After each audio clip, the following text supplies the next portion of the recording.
Why do we sabotage ourselves? Sabotage. Deliberately destroy, damage, or obstruct something.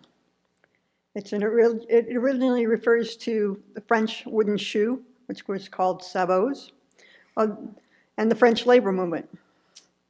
As Buddhists, we're taught what we need to do to become awakened.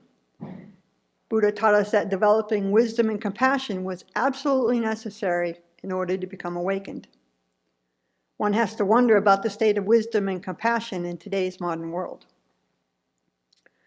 Buddhism also teaches that all sentient beings want to have happiness in its causes, and we all want to be free of suffering in its causes. And yet we sabotage ourselves every day.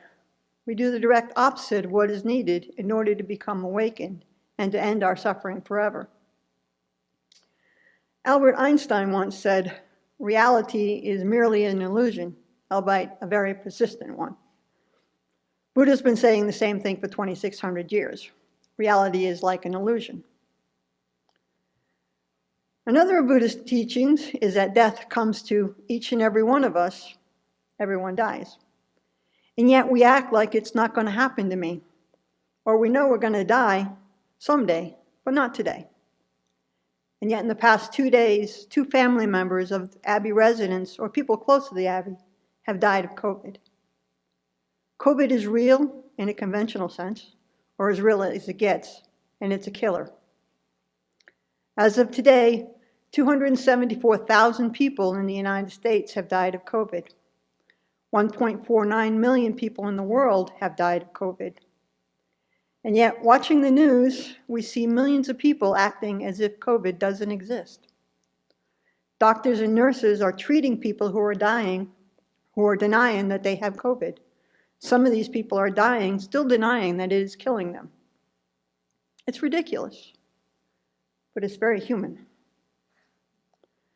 It's estimated that 50 million people died in the Spanish flu epidemic of 1918. Do we really have to wait until 50 million people die of COVID before we all take it seriously? The other day, the Supreme Court made a decision to allow religious institutions to congregate, overruling states and common sense. And a headline from 31 October, Trump baselessly claims doctors are inflating coronavirus death counts for money as cases again hit record levels. Doctors and nurses are begging people to wear masks and take other precautions to prevent the spread of COVID. They have been fighting this pandemic for 9 months straight, and they're getting tired. They're also heartsick because they're watching people die of this single disaster, and the number of cases is growing, not diminishing. There's an article today in today's paper. What's really concerning me is that we still continue to see a really sharp increase in the number of people who are being hospitalized by COVID-19 every day. This was from Washington State Health Officer Kathy Lofi. She said, also concerning is that we are now seeing an increase in COVID-19 deaths. Lofi said in early September, the state was reporting about 5 deaths per day. That number has steadily climbed over time, and the state is now seeing an average about 12 deaths being reported each day. It's not yet clear how a recent Thanksgiving holiday will impact the spread of the virus. Ahead of the holiday, health officials pleaded with people over and over again to forego the in-person gatherings this year, cancel travel plans, and gather only with members of their own households. Whether people heeded to those warnings will likely become clearer in coming weeks. It's ridiculous, but it's very human. And it's liable to get worse because the Christmas holiday season is coming up. Now, this sounds exactly how we live our lives. Buddhist teachings on emptiness come to mind. We're not seeing reality the way it really is. In fact, we see it in the direct opposite. And this is what's keeping us in samsara. This is what's keeping us in suffering. And the other wing to becoming awakened, in addition to wisdom, is the need to have compassion for all sentient beings.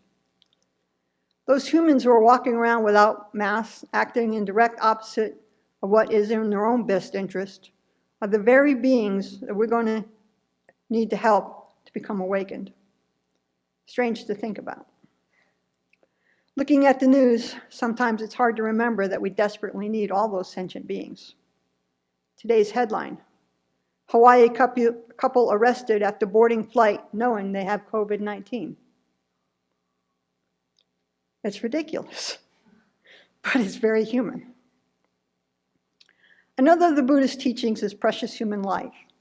This precious human life we have is far too delicate and special to be thrown away. And yet, it's hard knowing that I'm preaching to the choir. There are so many people out there who are denying COVID and putting themselves and others at risk. People who will probably never see this BBC, and if they do, they may deride it, and they may end up making threats. It's ridiculous, but it's very human. Now, there are so many different Dharma teachings at this time in history. We don't even have to look very hard to find them. What is hard is remembering to use the wisdom and compassion that the Buddha taught us to help us get through today, and to continue to reach out safely to help others. We must continue to use the teachings of the Buddha.